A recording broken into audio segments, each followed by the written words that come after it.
Hello student, मेरे channel में आपका स्वागत है। आज हम गद्य भाग का लेसन नंबर 7 पतझड़ में टूटी पत्तियां पढ़ते हैं। पतझड़ में टूटी पत्तियों के लेखक रविंदर केलेकर है। पतझड़ में टूटी पत्तियों में हम गिन्नी का सोना पढ़ते हैं। यह गिन्नी का सोना क्या है मैं आपको बताती हूँ। गिन्नी का सोना और शुद्ध सोना क्या है वह मैं आपको बताती हूँ।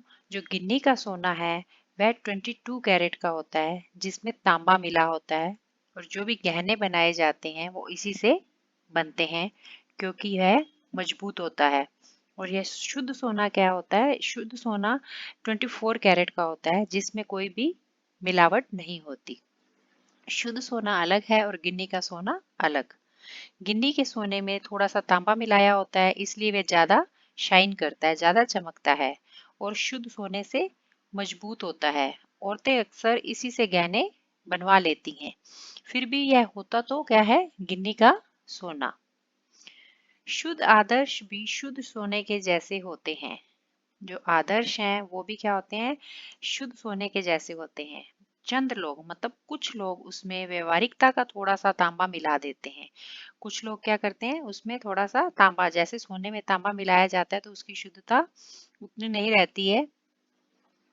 इसी तरह जो कुछ लोग हैं उसमें क्या करते हैं, व्यवहारिकता का थोड़ा सा तांबा मिला देते हैं और चलाकर दिखाते हैं। तब हम लोग उन्हें प्रैक्टिकल ऑडियलिस्ट कहकर उनका व्याख्यान करते हैं। प्रैक्टिकल ऑडियलिस्ट मतलब व्यवहारिक आदर्शवादी। तब हम उनको क्या कहते हैं? व्यवहारिक आदर्शवादी। पर बात न भूलें कि व्याख्यान आदर्शों का नहीं होता। व्याख्यान मतलब व्याख्यान वर्णन करना। जो भी यह व्याख्यान है वह आदर्शों का नहीं होता बल्कि व्यवहारिकता का होता है। और जब व्यवहारिकता का व्याख्यान होने लगता है तब प्रैक्टिकल ऑडियोलिस्ट के जीवन से आदर्श जो होते हैं वो क्या है, धीरे धीरे हटने लग जाते हैं। और जो व्यवहारिक सूझबूझ, सूझबूझ मतलब समझ, वो ही आगे आने लगती है। इसमें क्या कहा गया है कि जो भी व्याख्यान करते हैं वह आदर्शों का नहीं होता बल्कि व्यवहारिकता का ही होता है। व्यवहारिकता मतलब समय और अवसर पाकर जो लोग काम करते हैं, व्याख्यान क्या है, उन्हीं का होता है। तब प्रैक्टिकल ऑडियोलिस्टों के जीवन से आदर्श क्या है, जो वो पीछे हो जाते हैं। सोना पीछे रहकर तांबा ही आगे आता है। इसमें क्या कहा गया है कि सोना जो है वो पीछे रह जाता है। सोना मतलब सोने को क्या कहा है, आदर्श, और तांबा व्यवहारिकता। तब क्या है, इसमें आदर्श पीछे रह जाते हैं और व्यवहारिकता आगे आ जाती है। सोना पीछे रहकर तांबा आगे आ जाता है। चंद लोग कहते हैं गांधी जी प्रैक्टिकल ऑडियोलिस्ट थे। गांधी जी क्या थे? प्रैक्टिकल ऑडियोलिस्ट, व्यवहारिक आदर्शवादी। वे व्यवहारिकता को पहचानते थे, उनकी कीमत जानते थे। कीमत मतलब मूल्य, उसका मूल्य जानते थे, इसलिए वे अपने विलक्षण आदर्श चला सके। विलक्षण मतलब अनोखा। वे अपने जो भी अपने आदर्श थे वो चला सके, वरना हवा में ही उड़े रहते, देश उनके पीछे न आता। वरना हवा में ही उड़े रहते। हवा में उड़े रहना मतलब ऐसे ही इधर उधर की बातें करते रहना, देश उनके पीछे नहीं आता। चंद लोग कहते हैं कि गांधी जी क्या थे? प्रैक्टिकल ऑडियोलिस्ट थे, वे व्यवहारिकता को पहचानते थे, इसलिए वे अपने अनोखे आदर्श को दुनिया में चला सके। हाँ, पर गांधी जी कभी आदर्शों को व्यवहारिकता के स्तर पर उतरने नहीं देते थे। आदर्श, जैसा कि मैंने आपको बताया, आदर्श मतलब सोने को क्या कहा गया? आदर्श। और तांबा मतलब व्यवहारिकता। गांधी जी कभी भी आदर्शों को व्यवहारिकता के स्तर पर उतरने नहीं देते थे बल्कि व्यवहारिकता को आदर्शों के स्तर पर चढ़ाते थे। अर्थात वे सोने में तांबा नहीं बल्कि तांबे में सोना मिलाकर उसकी कीमत को क्या करते थे? बढ़ाते थे। तांबे में क्या करते थे? सोना मिलाते थे और उसकी जो मूल्य है उसको बढ़ाते थे, इसलिए सोना हमेशा आगे रहता था। व्यवहारवादी लोग हमेशा सजग रहते हैं, लाभ हानि का हिसाब लगाकर कदम उठाते हैं। जो व्यवहारवादी लोग होते हैं, जैसा मैंने पहले बताया था कि वे समय और अवसर को देखते हुए काम करते हैं, वह हमेशा सजग रहते हैं और लाभ हानि का हिसाब लगाकर ही कदम उठाते हैं। वे जीवन में सफल होते हैं, अन्यों से भी आगे जाते हैं। वे जीवन में क्या होते हैं, सफलता प्राप्त करते हैं और दूसरे लोगों से भी क्या हो जाते हैं, आगे पहुंच जाते हैं। जीवन में खुद भी सफल होते हैं और दूसरे लोगों से आगे पहुंच जाते हैं। व्यवहारवादी लोग क्या करते हैं, हमेशा सजग रहते हैं। सजग मतलब सचेत रहते हैं। वह लाभ हानि को देखते हुए काम करते हैं, इसीलिए वे जीवन में सफल होते हैं और दूसरे लोगों से आगे चले जाते हैं। क्या वे ऊपर चढ़ते हैं, खुद ऊपर चढ़ें और दूसरों को भी ऊपर ले चलें, यह होती है महत्व की बात। इसमें यह कहा गया है कि हमें खुद का भला और भी करना चाहिए और दूसरों का, खुद भी हमें आगे बढ़ना चाहिए और दूसरों को भी आगे बढ़ाना चाहिए। ऐसे नहीं कि दूसरों को पीछे खींचते हुए खुद आगे बढ़ते जाओ, ऐसा नहीं करना चाहिए, बल्कि खुद का भी लाभ हो और दूसरों का भी लाभ हो। खुद भी ऊपर चढ़े और दूसरों को भी ऊपर ले चले, यह होती है महत्व की बात। यह काम तो हमेशा कौन कर सकता है, आदर्शवादी लोग ही कर सकते हैं और आदर्शवादी लोगों ने ही किया है। समाज के पास अगर शाश्वत मूल्यों जैसा कुछ है तो वह आदर्शवादी लोगों का ही दिया हुआ है। शाश्वत मूल्य मतलब हमेशा बना रहने वाला। समाज के पास अगर कुछ शाश्वत मूल्यों जैसा अगर कुछ है तो वह किन्होंने दिया है, आदर्शवादी लोगों ने ही दिया है। व्यवहारवादी लोगों ने तो समाज को हमेशा नीचे ही गिराया है। इस गिन्नी का सोना में लेखक ने मेन क्या बताया है, एक तो शुद्ध सोना और गिन्नी के सोने में अंतर, दूसरा गांधी जी की व्यवहारिकता। शुद्ध सोना और गिन्नी के सोने में अंतर जैसा मैंने बताया है कि शुद्ध सोना क्या है, प्योर है और 24 कैरेट है, और गिन्नी का सोना क्या है, 22 कैरेट होता है जिसमें तांबा मिलाया जाता है, और जो भी आभूषण है वो इसी सोने से बनाए जाते हैं। और गांधी जी की व्यवहारिकता मतलब गांधी जी व्यवहारिकता को जानते थे, उन्होंने कभी भी आदर्शों को व्यवहारिकता के स्तर पर नहीं गिरने दिया, उन्होंने व्यवहार पर ही बल दिया और आदर्श की तरह ऊपर उठने का प्रयास किया। व्यवहारवादी लोग क्या करते हैं, लाभ हानि का हिसाब लगाकर चलते हैं और अपनी उन्नति करते हैं, परंतु आदर्शवादी जो हैं स्वयं ऊंचे उठकर औरों को भी ऊंचा उठाते हैं। समाज में शाश्वत मूल्य केवल आदर्शवादियों के पास होते हैं। व्यवहारवादी लोग समाज को नीचा गिराते हैं।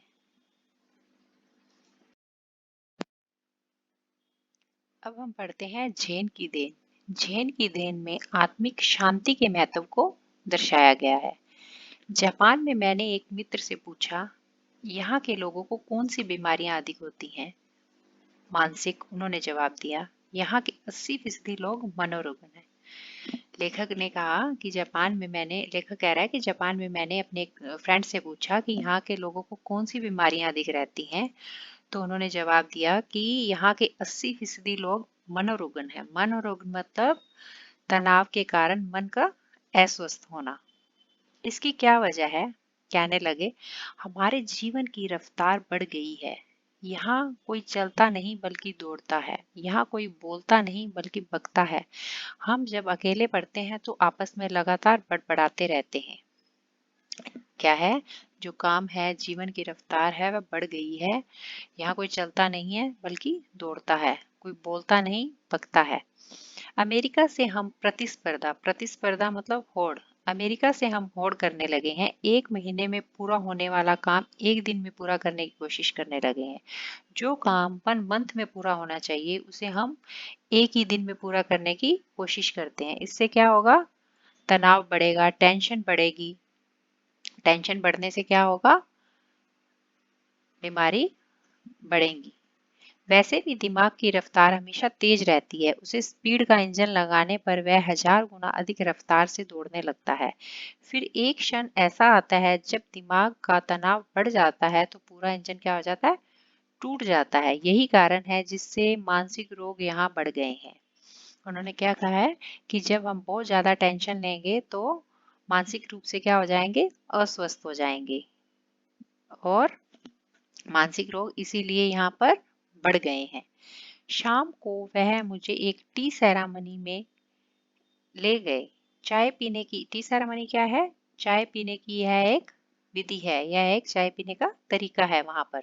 जापानी में उसे चा नो यू कहते हैं। उसका नाम क्या है, टी सेरामनी का चानोयू, यह एक नेम है टी सेरेमनी का। वह एक 6 मंजिली इमारत थी जिसकी छत पर दफ्ती की दीवारों वाली और तातामी मतलब चटाई की जमीन वाली एक सुंदर पर्ण कुटी थी। वह एक क्या थी? 6 मंजिला इमारत थी जिसकी छत पर दफ्ती दफ्ती मतलब लकड़ी की खोखली सरकने वाली दीवार जिस पर चित्रकारी होती है, कोई भी चित्र बनाया जाता है, की दीवारों वाली और तातामी चटाई की जमीन वाली एक सुंदर पर्णकुटी मतलब पत्तों की कुटिया। क्या थी? पत्तों की कुटिया थी। बाहर बेढब सा एक मिट्टी का बर्तन था। उसमें क्या था? पानी भरा हुआ था जिससे हमने हाथ पांव धोए और तौलिए से पोंछे और फिर हम अंदर चले गए। अंदर चाजीन बैठा था। हमें देखकर वह खड़ा हुआ। अंदर कौन था? चाजीन। चाजीन मतलब जापानी विधि से चाय पिलाने वाला। चाजीन मतलब जो जापानी विधि से चाय पिलाता था। हमें देखकर वह खड़ा हुआ। कमर झुकाकर उसने प्रणाम किया। दो झो, क्या बोला? दो झो कहकर हमारा स्वागत किया और बैठने की जगह हमें दिखाई कि हमें कहाँ बैठना है। अंगीठी सुलगाई, अंगीठी को जलाया, उस पर चायदानी रखी। चायदानी मतलब चाय बनाने वाला बर्तन उस पर रखा और बगल के कमरे में जाकर कुछ और बर्तन ले आया। उसने फिर क्या किया? साथ वाले कमरे में जाकर कुछ और बर्तन लाया और फिर तौलिए से बर्तन को साफ किया। सभी क्रियाएं इतनी गरिमापूर्ण ढंग से की कि उसकी हर भंगिमा से लगता था मानो जयजवंती के सुर गूंज रहे हो। सभी क्रियाएं जो भी इसने काम किए गरिमापूर्ण मतलब एक सलीके से बहुत अच्छे ढंग से किया और उससे क्या लग रहा था कि ऐसा लग रहा था कि मानो जयजवंती के सुर गूंज रहे हो। जयजवंती क्या है? एक राग का नाम है। वहां का वातावरण इतना शांत था कि चायदानी के पानी का खदबदाना भी सुनाई दे रहा था। वहां पर इतनी शांति थी कि जो चाय का पानी है, चायदानी का पानी है, जब वो बॉयल हो रहा है, जब वो उबल रहा है, तो उसके उबलने की आवाज तक सुनाई दे रही थी। चाय तैयार हुई। उसने वह प्यालों में भरी। जैसे ही चाय तैयार हुई उसने प्यालों में डाली। फिर वे प्याले हमारे सामने रख दिए। वहां हम 3 मित्र ही थे। इस विधि में शांति मुख्य बात थी। क्या था? बिल्कुल शांत था, कोई भी किसी तरह की और आवाज नहीं थी। इसलिए वहां 3 से अधिक आदमियों को प्रवेश नहीं दिया जाता था। 3 से अधिक आदमियों को वहां एंट्री नहीं दी जाती थी। प्याले में से 2 घुट से अधिक चाय नहीं थी। प्याले में क्या थी? सिर्फ 2 घुट, थोड़ी सी चाय थी।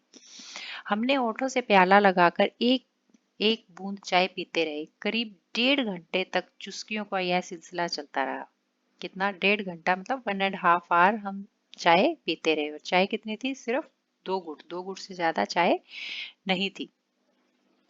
पहले 10-15 मिनट तो मैं उलझन में पड़ा। फिर देखा दिमाग की रफ्तार धीरे धीरे धीमी पड़ती जा रही थी। धीमे मतलब धीरे होती जा रही थी। थोड़ी देर में बिल्कुल बंद ही हो गई। मुझे लगा मानो अनंत काल में ही जी रहा हूँ। यहाँ तक कि सन्नाटा भी मुझे सुनाई देने लगा। मतलब इतनी शांति थी कि जो सन्नाटा था वो मुझे सुनाई देने लगा। बिल्कुल बिल्कुल शोर नहीं था, एकदम शांत था। शांति इतनी थी कि पानी का जो उबलना है उसकी आवाज तक भी सुनाई दे रही थी।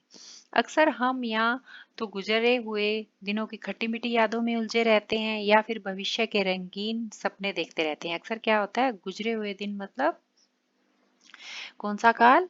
भूतकाल। भूतकाल की खट्टी मीठी यादों में उलझे रहते हैं या फिर भविष्य काल के रंगीन सपने देखते रहते हैं कि क्या होगा, आगे क्या होगा। हम या तो भूतकाल में रहते हैं या भविष्य काल में। असल में दोनों काल मिथ्या हैं। दोनों क्या है? मिथ्या। भूतकाल जो बीत गया और भविष्य काल जो आएगा। कैसा आएगा हमें नहीं पता। दोनों क्या है? मिथ्या है। एक चला गया, दूसरे आया ही नहीं है। हमारे सामने जो वर्तमान है, प्रेजेंट है, जो वर्तमान क्षण है वही सत्य है। उसी में हमें जीना चाहिए और खुश रहना चाहिए। उसी में हमें जीना चाहिए। चाय पीते पीते उस दिन मेरे दिमाग से भूत और भविष्य दोनों काल उड़ गए थे। उस टाइम क्या हुआ? ना तो भूतकाल था ना भविष्य काल था, वही वर्तमान काल ही मेरे दिमाग में था।